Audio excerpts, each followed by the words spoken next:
사랑하는 형제자매 여러분, 안녕하십니까? 오늘은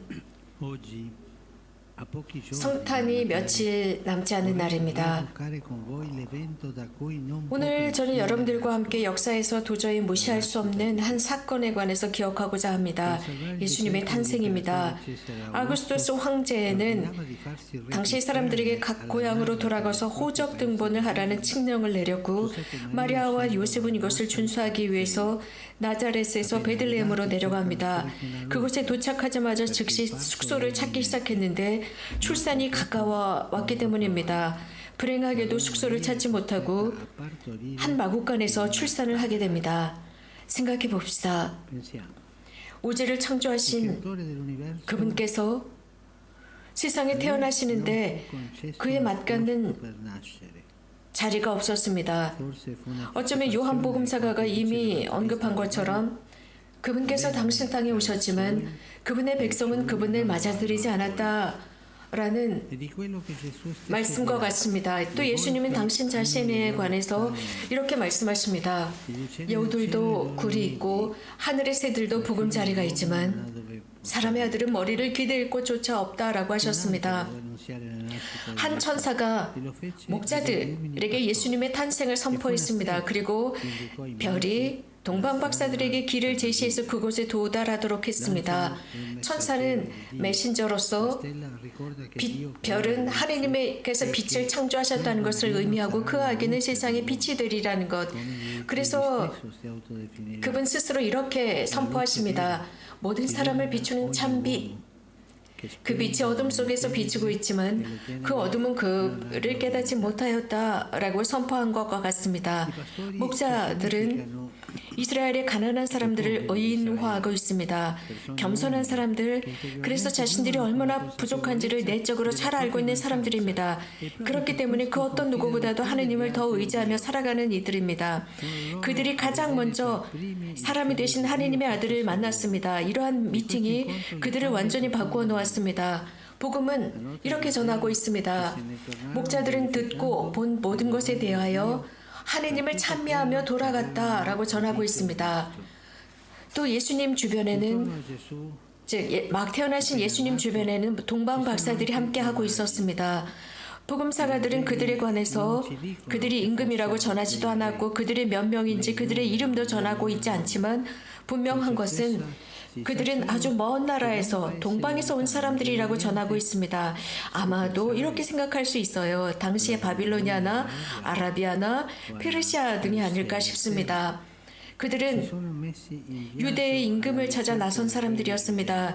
그들은 마음속에서 그를 하느님으로 생각했고 그 하느님을 경배하기 위해 길을 떠난 사람들이었습니다.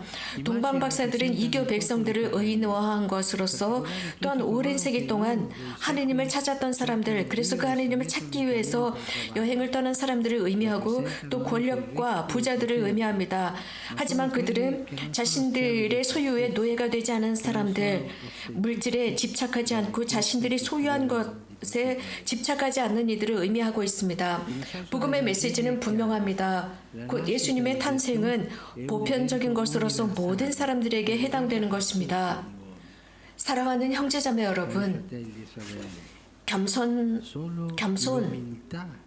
겸손만이 우리를 하느님께 이끌어갑니다. 동시에 겸손은 그분께 우리를 이끌어가고 삶의 필수적인 것으로 이끌어갑니다. 그 참 가치로 우리를 이끌어갑니다. 삶을 살아야 한다는 그 가치, 필수적인 가치로 우리를 이끌어갑니다. 겸손만이 우리를 진리의 경험으로 활짝 열게 만들어 놓고 기쁨의 참 기쁨, 진리를 알게 된 그 기쁨으로 우리를 이끌어갑니다. 겸손이 없다면 우리는 배제된 사람들입니다. 곧 하느님을 이해하는 부분에 있어서 우리가 배제된 것과 같습니다. 우리 자신을 이해하는 데서 배제된 것과 같습니다. 그래서 우리는 겸손해야 합니다. 우리 자신을 이해하기 위해서입니다. 하느님을 이해하기 위한 것이죠. 동방 박사들은 세상의 논리에 의하면 위대한 사람들일 수 있습니다. 하지만 그들은 아주 작고 겸손한 사람들이 되었습니다. 그래서 그들은 예수님을 발견했고 그분을 알아봅니다. 그리고 겸손하게 받아들이고 또 겸손하게 그 여행길을 떠납니다. 그 여행길을 떠난 것은 잘못될 수 있다는 위험까지도 감수하는 모습이었습니다.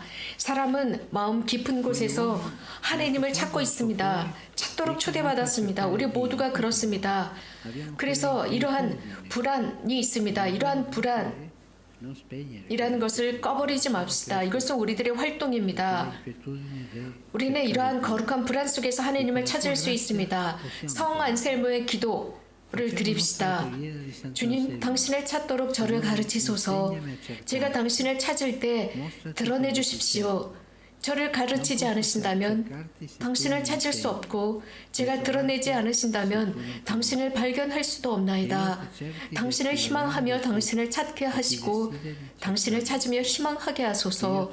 당신을 찾으며 발견하게 하시고, 발견하며 당신을 사랑하게 하소서라는 기도입니다. 사랑하는 형제자매 여러분, 모든 남녀가 베들레헴의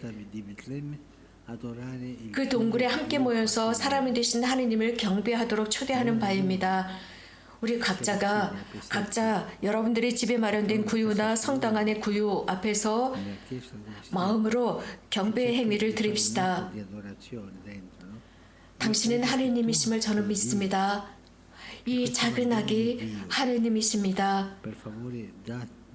제게 겸손을 주시어 이 은총을 이해할 수 있도록 해주십시오라고 기도합시다. 가장 먼저 우리가 구유 앞에 다가가서 기도하면서 저는 가난한 사람들을 그 첫 줄에 모시고 싶습니다. 성 바울의 6세께서는 이런 말씀을 하셨습니다. 가난한 이들을 사랑해야 합니다.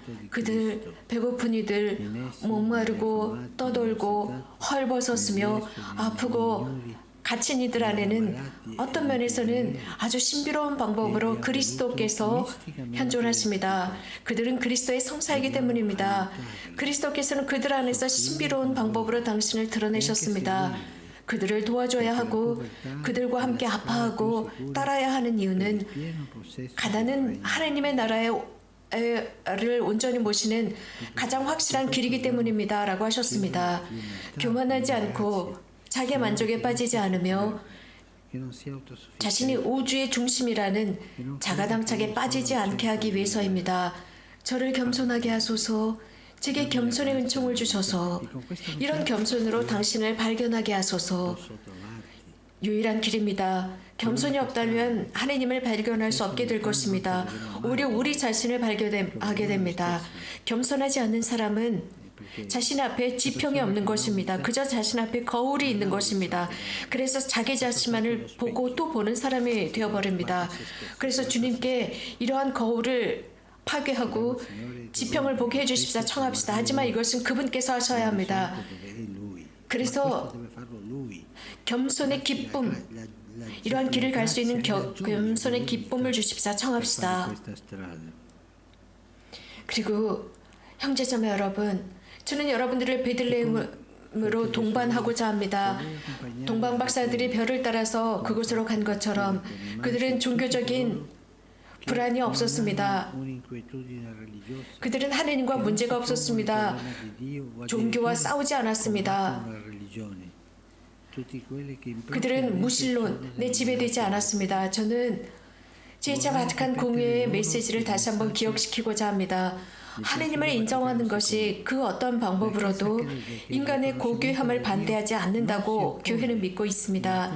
이런 고귀함은 순전히 하느님 안에서 발견되고 그분의 완전하심과 기초가 됩니다.